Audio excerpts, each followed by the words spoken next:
दोस्तों मैंने एक वीडियो डाला था, उसमें मैंने शुरुआत के जो 10 क्वेश्चंस थे इस सीरीज़ के, उनका जो मैंने जवाब बताया था। जो स्कॉलरशिप से रिलेटेड जो भी प्रॉब्लम्स आ रही थी, उन सब प्रश्नों का जवाब विभाग ने एक फॉर्मेट बना कर के दिया था।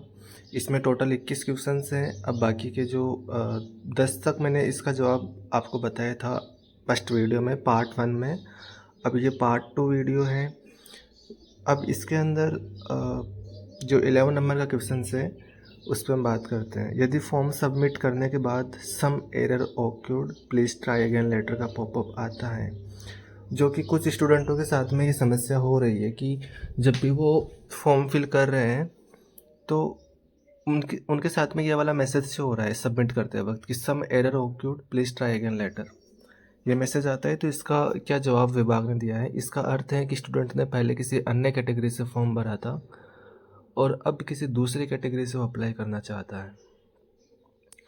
एक कारण ये हो सकता है कि आपने या तो कैटेगरी चेंज कर दी, तो आप अपनी कैटेगरी को अच्छे से देख ले कि आप पहले किस कैटेगरी में फॉर्म भरे थे, आप कौन सी कैटेगरी से भरना चाह रहे हो।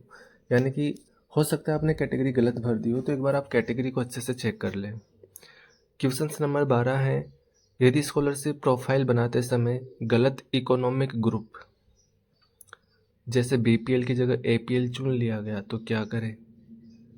ये भी एक प्रॉब्लम हो सकती है। तो यदि जनाधार में इकोनॉमिक ग्रुप सही अपडेटेड हैं तो स्कॉलरशिप में व्यू एंड अपडेट प्रोफाइल में जाकर प्रोफाइल अपडेट कर ले, इकोनॉमिक ग्रुप अपडेट हो जाएगा। यदि आपने गलत इकोनॉमिक ग्रुप चुन लिया और जनाधार में तो आपका इकोनॉमिक ग्रुप सही है, तो आप स्कॉलरशिप प्रोफाइल अपडेट करने से आपका जो इकोनॉमिक ग्रुप है वो भी अपडेट हो जाएगा। अगला क्वेश्चन से कि यदि फॉर्म भरते समय गलत कोर्स का चयन हो गया तो क्या करें? फॉर्म में संबंधित डीएलओ स्तर से ऑब्जेक्शन लगवा करके ऑब्जेक्शन क्लियर करते समय एक बार अपडेट किया जा सकता है। वही जैसे आपने गलत कॉलेज भर दिया था, उसका समाधान भी यही था कि आप डीएलओ स्तर की आईडी से ऑब्जेक्शन लगवा करके इसको सही कर सकते हो। एक बार कर सकते हो लेकिन बार बार नहीं। वैसे ही अगर आपने कोर्स गलत भर दिया तो उसको भी आप ठीक कर सकते हो डीएलओ स्तर की आईडी से ऑब्जेक्शन लगवा करके। यदि विद्यार्थी जनरल कैटेगरी का है तो वह क्या स्कॉलरशिप अप्लाई कर सकता है?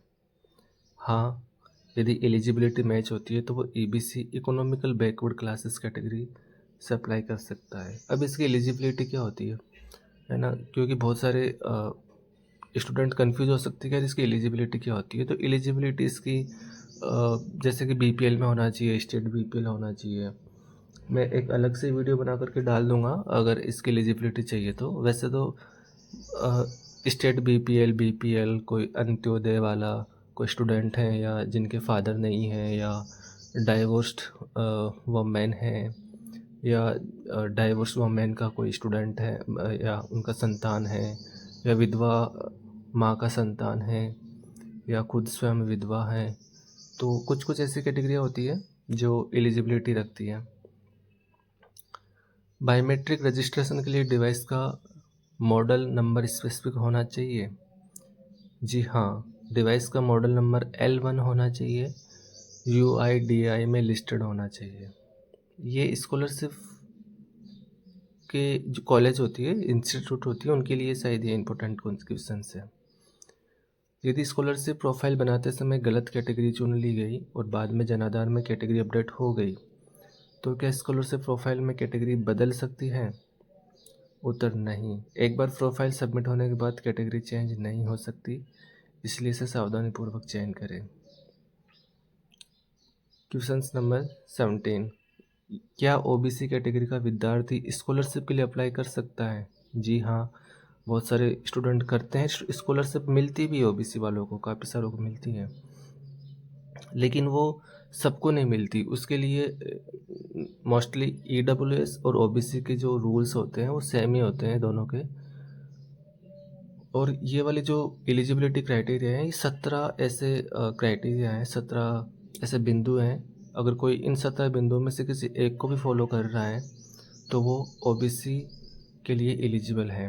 जैसे बीपीएल कार्ड धारक की पुत्री या बीपीएल कार्ड धारक का पुत्र, अंत्योदय कार्डधारी की पुत्री या पुत्र, स्टेट बीपीएल की पुत्र या पुत्री, अनाथ बालिका है या बालक हैं, विधवा स्वयं या विधवा का संतान है कोई, तलाकशुदा कोई स्वयं है स्टूडेंट या कोई तलाकशुदा का संतान है, विशेष योग्यजन स्वयं विशेष या फिर विशेष योग्यजन की संतान है, तो ये स्टूडेंट अप्लाई कर सकते हैं ओबीसी में। क्वेश्चन नंबर 18 है, यदि फॉर्म भरते समय गलत बैंक डिटेल सबमिट हो गई तो क्या करें। जनाधार में सही बैंक डिटेल अपडेट करवाकर स्कॉलरशिप प्रोफाइल अपडेट करें। इससे ही ये नॉर्मल सी बात है कि अगर आपने गलत बैंक डिटेल भर दी तो आप जनाधार में सही बैंक डिटेल अपडेट करवाएं और फिर स्कॉलरशिप प्रोफाइल अपडेट कर दें। क्वेश्चन नंबर 19, यदि जनाधार member ID is already mapped with another SSO.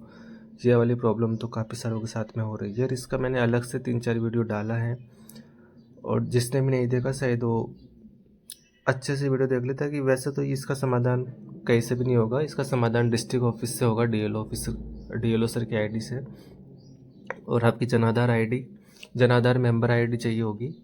फिर आपके फ़ोन पर ओटीपी आएगा और आपको नई एसएसओ आईडी बतानी पड़ेगी जिससे आप फॉर्म फिल करना चाहते हो, वहाँ से अपडेट हो जाएगी। क्वेश्चन नंबर 20, यदि स्कॉलरशिप प्रोफाइल बनाते समय गलत इनकम भर दी, अब फॉर्म में नॉट एलिजिबल का पॉपअप आ रहा है तो क्या करें। जनाधार में भी इनकम अपडेट करा दी तो अब क्या मेरी प्रोफाइल में इनकम अपडेट हो सकती है। नहीं, अब प्रोफाइल इनकम अपडेट नहीं हो सकती।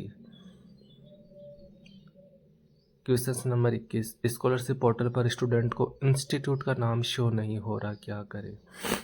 बिल्कुल, बहुत सारों के साथ में इंस्टीट्यूट का नाम शो नहीं हो रहा। इसका समाधान यह है कि संबंधित इंस्टीट्यूट अपने यूनिवर्सिटी से affiliation request and course mapping approve करावे।